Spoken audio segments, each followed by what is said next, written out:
You're watching Hot Ones, the show with hot wings and even hotter questions. I'm Levi. And I'm Lane. And we're here with our English teacher, Mr. Vi.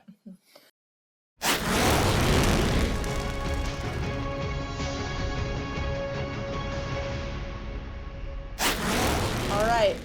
Wing number 1 is the Suckle Busters, best in Texas, Chipotle pepper sauce with 4,450 Scoville. Okay. Okay.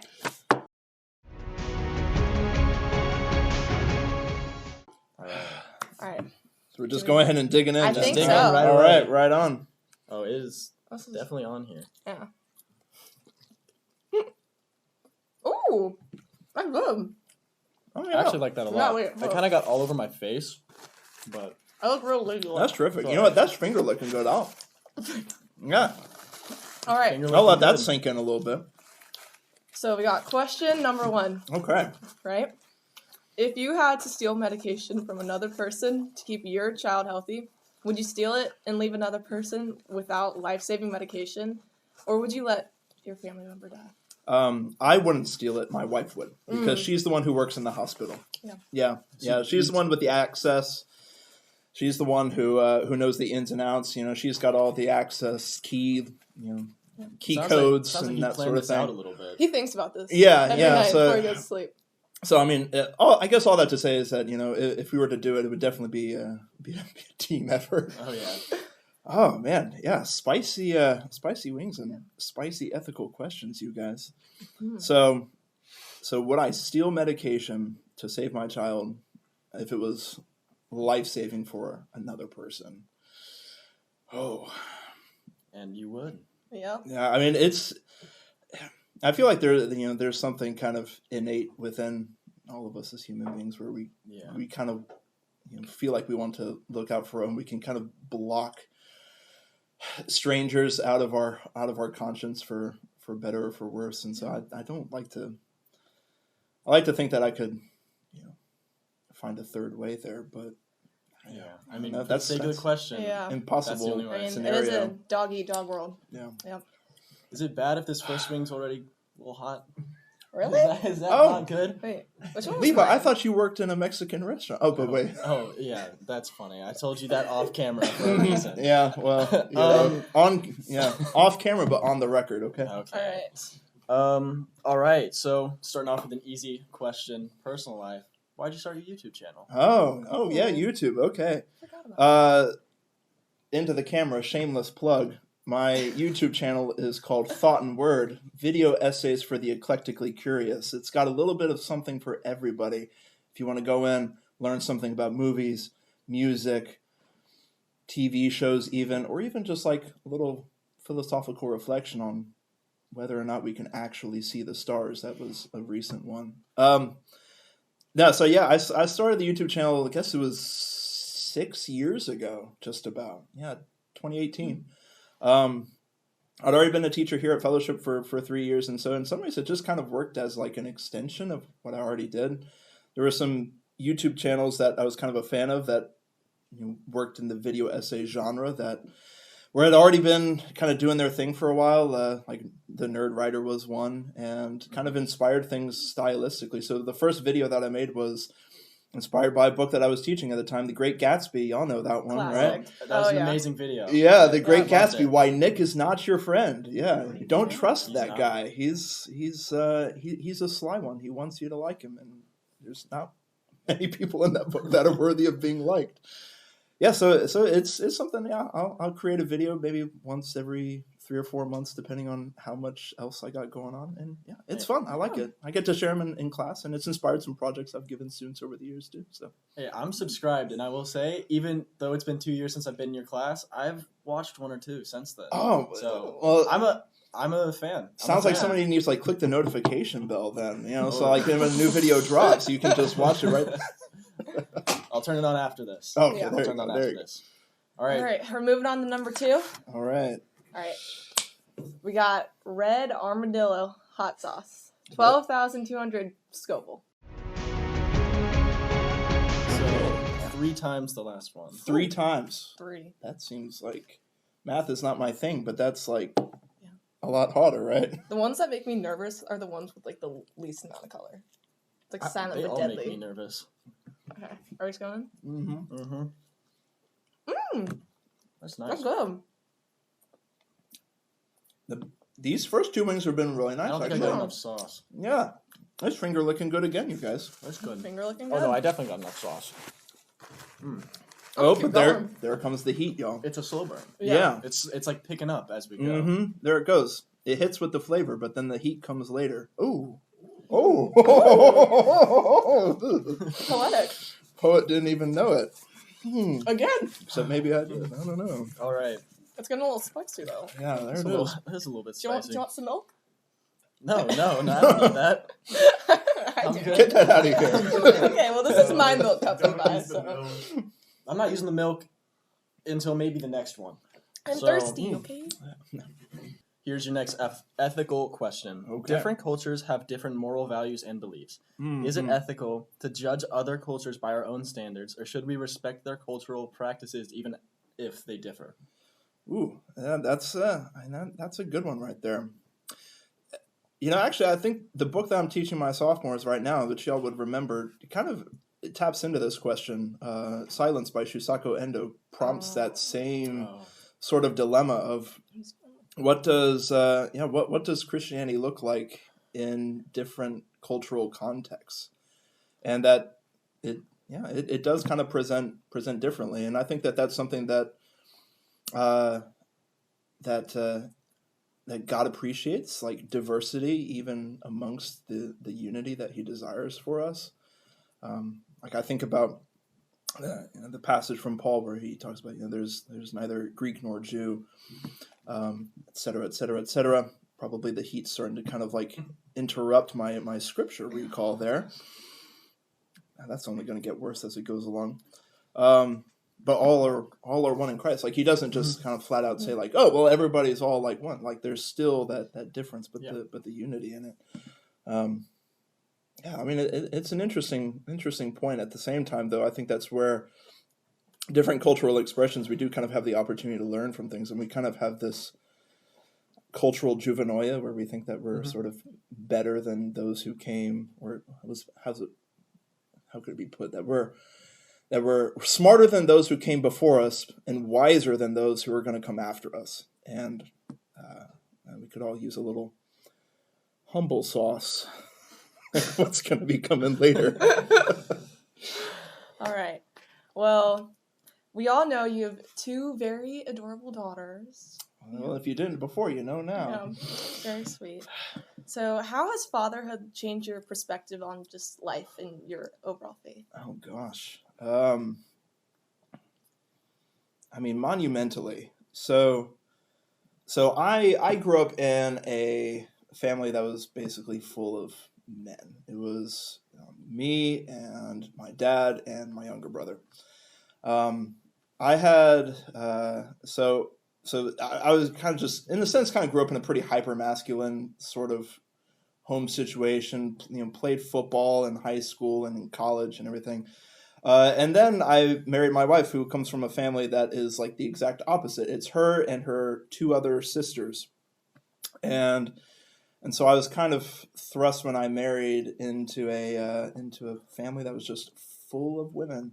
And then I had two girls of my own. And so in a lot of ways, I think it's been a learning experience to kind of, even sort of put mindsets that I had when I was younger into perspective to kind of see where I was just like a dumb boy so often. And really come to look at my girls and just think like, I want them to grow up to be everything that they want to be. And just kind of, this is going to sound so tacky, reach for the stars. It's sweet. It's not tacky. It's No, it is sweet. Yeah. That's part of why they're here at Fellowship too. Get to So hang out. if there was one thing, like probably the biggest thing that's the difference between being in a household of all boys and a household of all girls, what would the biggest thing be? Estrogen? No. Okay, well, I would say probably this. It comes down to how one expresses emotion. Like, guys, for better or worse, mostly worse, we tend to, especially here in the United States, be kind of very emotionally repressive, where we'll just kind of got to put on like the hard face, you know.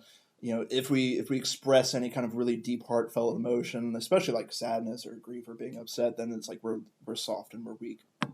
And so as a result, like a lot of issues in my family growing up would be there, but they would kind of be swept under the rug and never really approached. Whereas in my wife's family, it's like they get it all out. Like if they have beef with each other, they settle it right then and there. They're like, okay, we're taking off the gloves and we're settling it right now. And I've come to really appreciate that, even if I haven't quite always gotten used to it. Like there are still plenty of times that I'm like, you know what, let's all drink a glass of milk and go sleep on this, and we can bring it up again tomorrow. But I do appreciate the like, kind of the idea of don't go to sleep on your anger. That's probably the biggest one. Yeah. Oh, that was sweet. All right. Wing number 3. Oh, here we go. Okay, so we got the General's shock and awe. 15,000. The grenade. 416. Scoville. Yeah, this is one I was hoping. I saw it earlier. I was hoping it was going to be in the lineup just for the container. All right. Pull the pin, y'all. Let's go. Let's go.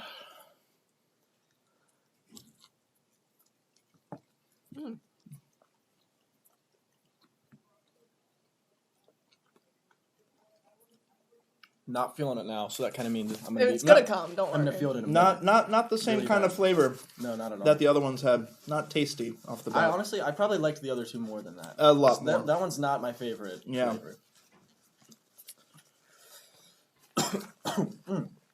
I'm like waiting for it to hit. Let's go. Kind of hit the back of my throat a little bit. No milk. I'm not drinking any milk. It's good for you. It'll make you grow. What was first? The ethical ones? Yeah.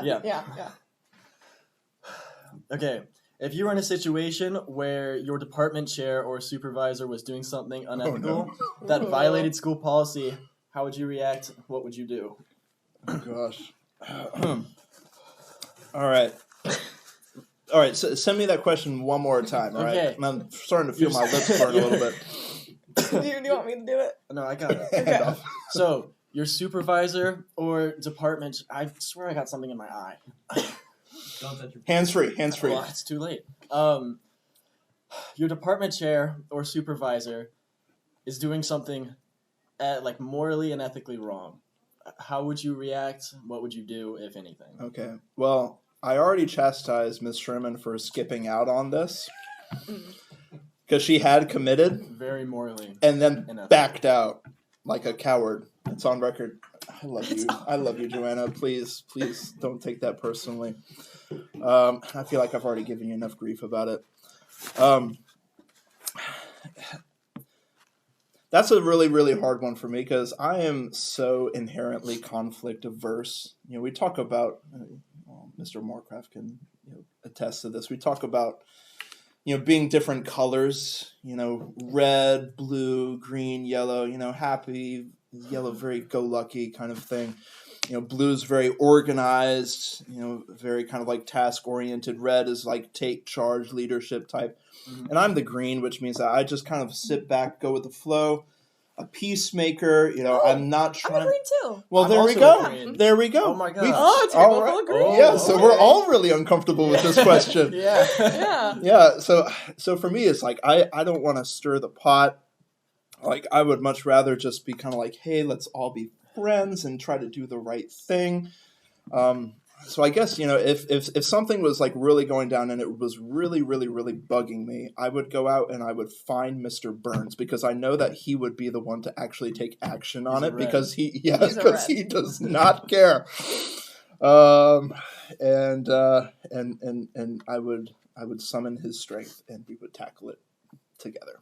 Right. Teamwork. Yeah, I would not go it alone. I think that's probably the key thing. I would not go it alone. Like it would be somebody that I trust. That's a good strategy. Yeah. All right. So, what are some significant events from your childhood that caused you to grow in your faith? Oh man. Yeah, we're going way back. Okay, way back. Well, I mean, the big sad one, I guess, if we're going to kind of go there, and this is a story that y'all have heard because I tell it within the first week of school, and pretty much every year is when really the crap hit the fan with my parents and they separated and eventually got divorced. That was what really kind of like challenged me in the most direct way. I'd lived a pretty comfortable childhood for the most part, kind of grew up going to church.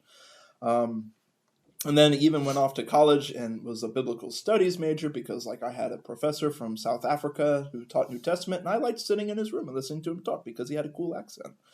And so things were like pretty in a sense like spiritually smooth sailing, you might say. But then when that hit the fan, that was really difficult because then I was kind of challenged with questions of like, God, like, look, I thought I was called according to your purpose. You said that like Romans 8:1, God works out all things for the good of those who love him and are called according to his purpose. And I was like, well, I mean, I thought I was checking boxes 1 and 2 right there, but why is this happening? And so working through that and God showing up in some really meaningful ways through other family and friends, and honestly in ways that I would almost kind of consider to be supernatural in a way, kind of taking my faith from sort of that breaking point and pulling me back into it in a way that has been really sustaining. So when I find myself in kind of those really thin moments or dark nights of the soul, as you might kind of consider them, those are kind of the experiences that I reach back and tap into for me. Yeah. So those experiences definitely helped you turn from more of a lukewarm Christian to a very spiritually strong. Yeah, or just not a Christian at all. Really? I was ready to quit. Yeah. It was a little lower than that. Yeah, no. It, like I like to say, it was like the hair's width. Like I was ready to just kind of be like, you know what, God, we're done. And like then he showed up. Yeah, he showed up, and I was like, well, I guess we're not. All right, wing 4. Are you ready? Oh, we're on to wing 4 already. Okay. Oh yeah. What is it? So wing 4, the Traeger Carolina Reaper plus garlic. Plus garlic. Oh, I hope the garlic really comes through on this one. So we got 20,920 Scoville. I'd just like to point out that this bottle has skulls on it, so I guess the grenade's been thrown, and now we're gonna start dying. Yeah. Look, I'm going to hope that I have a special appreciation for this one because it's a Carolina Reaper, and I'm from North Carolina, so I'm going to treat this as like a homegrown sauce. With you. Yeah. Unless it's South Carolina. If it's a bad sauce, I'm going to call it a sauce from South Carolina because you know why they say North Carolina is so windy? Why? Because South Carolina sucks. Oh. All right, let's get to it. Did you really just give me the bigger wing? I just grabbed one. We're both taking one bite. Okay. I'm going to be tempted to go back to some of these earlier ones. So. Okay. I got a little bit on my pants. Yeah. Hopefully that comes out. Oh wait, there's some gum. This is nice. Yeah, no, I like that. Yeah. Oh, you know what? No, the garlic is there. Mm-hmm. The garlic is actually there. I'm going in for more. I don't know about that. Suit yourself, Yeah. Levi. I got nothing but on my pants. I'm with Lane on this one. Yeah. No, this sauce is definitely from North Carolina. It's like FCS Taco Actually, it's Mac. kind of nice. I'll try a little bit more. Oh, good an early vibe. It looks so unladylike right now. It's all right. So do I. All right, question 4. If you were at a hospital that was burning down. We're on our second hospital question. Okay. That was burning down. Yep, there it is. Yep. And there was one table with 10-week-old embryos going to surrogate mothers in a crib with a baby. Sorry, can you Talk about the heat. Yeah. Tell us how it feels. Yeah, so the hospital's burning down like Lane's mouth.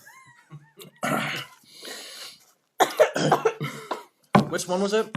4. If you were at a hospital that was burning down and there was one table with 10-week-old embryos going to surrogate mothers in a crib with a baby, Are you saving the Are you saving the baby or the embryos? Sorry, Levi, I couldn't quite hear you on that one right there. Could No, you I got repeat you. the question? So if you were at a hospital that was burning down and there was one table with 10-week-old embryos, I feel like my tongue is going now.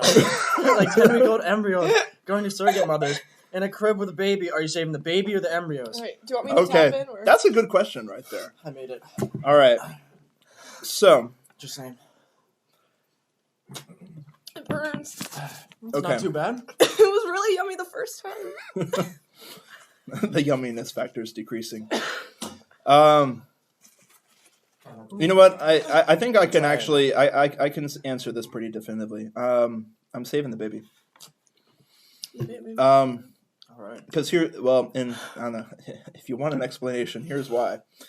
Because I let you name it.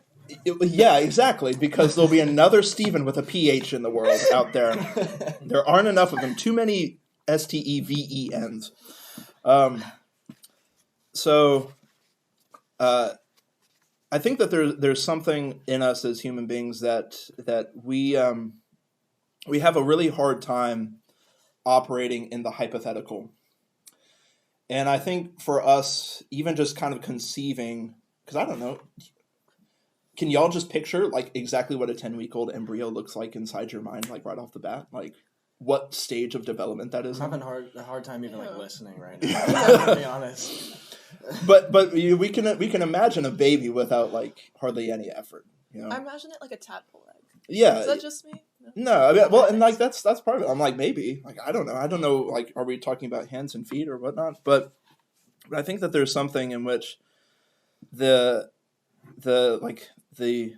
breath of God is already in that baby's lungs. Like it's breathing the same air that we're breathing, and in a sense, like even if you're just gonna go beyond just the thinking through it like ethically of like, well, there's 10 potential humans right here in terms of like, you know, coming into like full personhood as living babies, and then there's one right there. I think for us, like, you know, instinct kind of kicks in. Yeah. You hear that kid crying, Yeah. and you're like, I gotta go grab that kid and get it out of here. I feel like there's a common theme with some of your answers. I feel like it's a lot based off of like relationships. So Yeah, You- yeah. you don't have any sort of past relationship with an embryo. Hopefully. Not and then- directly, yeah, anyway. I don't really know, but you've like probably I know you at least seen 2 babies Mm-hmm. and had very strong relationship with them. So I don't know. It kind of reminded me of your other question that we said earlier, but now I can't seem to think of it. Yeah. Oh, the child one, where it was you have a strong relationship with your child. Yeah, So I yeah. like that you're following a theme. It fits well. Stay Oh, consistent. I have a consistent You do. ethic. Wow. Good job. That's good to know. I think that's the goal in life, right? Yeah, right? Yeah. Now, of course, I mean, who knows? 30 years from now, I could answer that differently, but yeah. Right All right. now, that's what Next question. I thought you were about to say next wing. No. no. So people have told me that you specifically can turn almost any situation poetic. Oh, Has this always been a thing you could do, or did it come with time? you know, I suppose that depends upon the serenity of the setting in order to ascertain whether or not the... I was going for the alliteration, and I got like 3 words there. I was just really hoping to find a way to use the word scintillate, because that's a good one. And what does that mean? It means that it's sparkling, kind of like Oh. Levi's eyes right now, which are tearing up just a little I bit. got it in my eyes. That's why. Has scintillating eyes. I just Levi. keep hearing like Levi's like silent sighs of defeat, and it's so funny. 'Twas not always so, though, I think. I think I've always kind of like appreciated language and words, but it really kind of, I don't know, honestly, it kind of came into its own, I think, when I started teaching here at Fellowship and started teaching English, because I think I might have mentioned earlier, like I was a biblical studies major in college, And so like I was studying lots of the Bible, but like I had not done a whole lot of like wide reading of literature, and so I didn't have kind of like that deeper appreciation of things. And then, of course, when you teach English, you're kind of prompted to do that sort of reading. And and I've come to really just appreciate good wordsmithing. It kind of like annoys my wife. Like my wife is a really voracious reader. Like she reads a lot more than I do. But she kind of, just reads for entertainment purposes. And she's like, I want a good story and I want some fun characters. And so sometimes we'll be like sitting on the couch reading and I'll open up, a book and I'll be reading through. I'm like, hey, Erica, can I read you this sentence real quick? Because I like this sentence. And she's like, fine, you can read that sentence. And I'll read it. And I'm like, isn't that great? And she's like, yeah, I guess it was good. But I'm so glad there's somebody out there who appreciates that. That's good. Yeah, That's lovely. good. Very. We know what time it is. All right. All right. Time for the bomb. Time for the bomb. So this is 135,600 Scoville. What was the one before? What was the Carolina Reaper? 20,000. What? Oh. Orders of magnitude. That's a mathematical term that I happen to know as an English teacher. Can I see this? Yeah. So wait, do these help? I don't know. Wait, I want to add my napkins to the You pile. probably want to do Do you this want- after you eat. Yeah. After the bomb. Yeah. So before we try the bomb, Okay. I have a question. Yeah. Do you like Macduff or Macbeth more Oh, as a character. as a character? Ooh. Oh, man, that's a good one. As a character, I think I like Macduff more. Right. Because he's such a great foil for Macbeth in so many ways. In fact, there's a line of his that I think kind of speaks to something we were maybe talking about earlier. Is when he finds out that Macbeth has gone off and murdered his whole family. He's kind of getting badgered by Prince Malcolm about like, hey, you got to go get your revenge. Like, hey, go kill that dude and everything.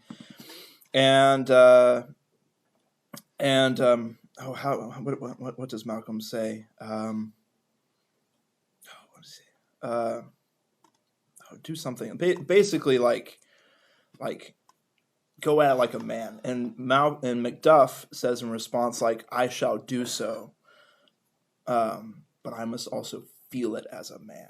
And he goes into this like lovely soliloquy, which is kind of one of my favorite pieces of text in the entire play of how to be he basically goes in and kind of laments and he kind of expresses this this lament and this remembrance of his family and gets really introspective because he's like God, where were you? Like, why did you not intervene? Like, and then he has this moment of realization. He's like, oh, like it's not God's fault. It's not their fault. It's my fault. Like, I'm the one who left them. I abandoned them. It was because of me.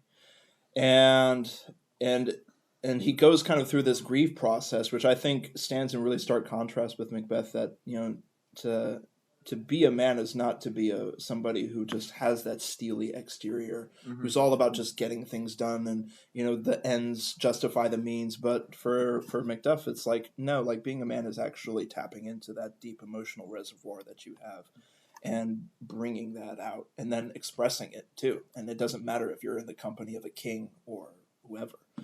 I think it's really powerful. It is powerful. Yeah. And Just should like be the very bomb. powerful as the bomb. Yeah. And now I don't have that soliloquy that's amazing, but what I do have is the beginning of the scene when Macduff and Macbeth fight. Oh, So we are going to eat the bomb, Oh. and then you can be Macduff, this is and I can be Macbeth. Oh. And Okay. I'll sit here and look pretty. And if I tap out, Lane got it. Thank you. Oh, man. Okay. So Are I we mean- just going in? All right, let's go. Let's do it. Oh, I don't want to. The bomb. Here we go. Okay. Oh, woo. You know what? Preemptive napkin. I'm not going to brag, but I feel like I've only taken a casual sip of milk so far. Me too. Not even even without thinking. That may change now, but It's all just a mindset. Let's go. Yeah. all right. Wait, do we wait for the heat to hit? No. Why should I play the Roman fool and die on mine own sword, while I see lives, the gashes, do better upon them? Turn, hellhound! Turn! Of all men, else... One second. That last line is hitting right there. Of all men Piece else, of milk. I have avoided thee. But thee get back. My soul is too much charged with blood of thine already. I have no words. My voice is in my sword. It burns. Thou bloodier villain than terms can give thee out. They fight. Thou loses. Wait a minute. I can't. You keep going. Thanks. Here, I got your line. Thou losest labor. As easy mayst thou the entrenchant air with thy keen sword impress as make me bleed. Let fall thy blade on vulnerable crests. I bear a charmed life, which must not yield to one of woman born. You got it. What? Famous line. Thanks. Really appreciate it.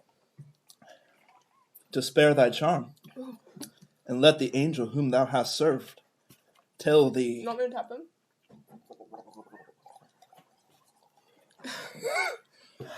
Macduff was from his mother's womb, untimely ripped.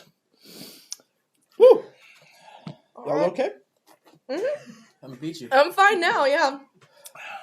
How's the heat, Mr. Brown? I don't want to embarrass them on camera, but it's not as bad as I thought it was going to be, actually. Yeah. No. First I bite, it was agree. great. It packs some punch, Yeah.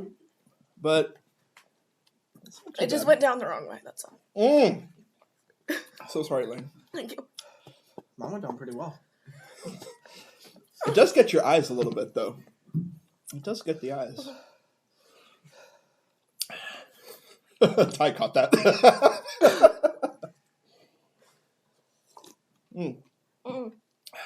It's still hot. I hear chocolate helps.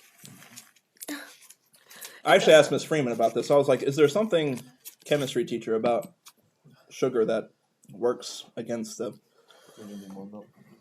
Oh, look at our little milk boy. I'll take a little more. Okay, back to the ethical question. So, another child one. Another trial one. Your child is driving with a car full of their friends. Uh-oh. Mm-hmm. Oh, he gets into an accident. Oh, no. I'm having to imagine my children as high schoolers now. Please don't. Pretend you can choose the outcome. Either just your child dies or all four of their friends die. Yeah, sad.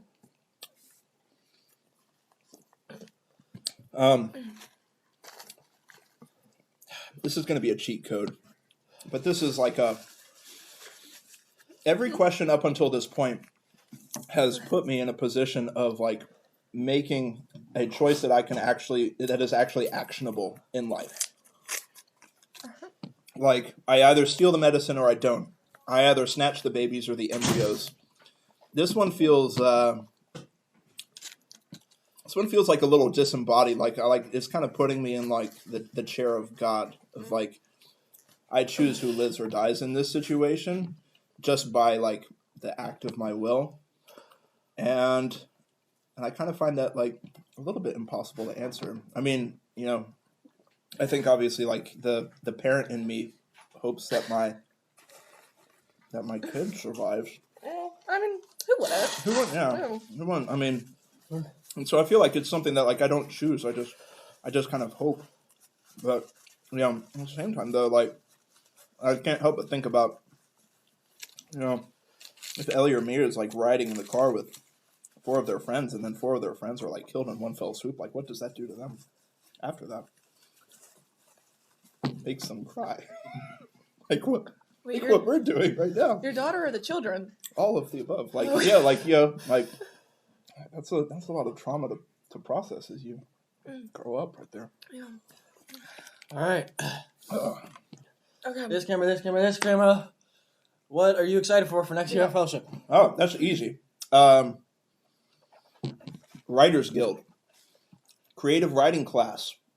Back in the lineup after a couple of years of being absent. Okay. Yeah. And not only that, I'm not the only teacher involved. Miss Harriton, our esteemed assistant principal, is actually going to be co-teaching it with me. So Double whammy. I know, Wow. exactly, right? And so, yeah, it's going to be a really, really, really, really good time. The goal is to kind of like expand the vision of it, of being able to not just do a bunch of writing, but to like do performance pieces, to have authors come in and like give talks and presentations and workshops. So we got big plans for it. Now it's just about making it happen. You might say, Writers Guild is going to be the bomb. All right. Well done. Levi, are you okay?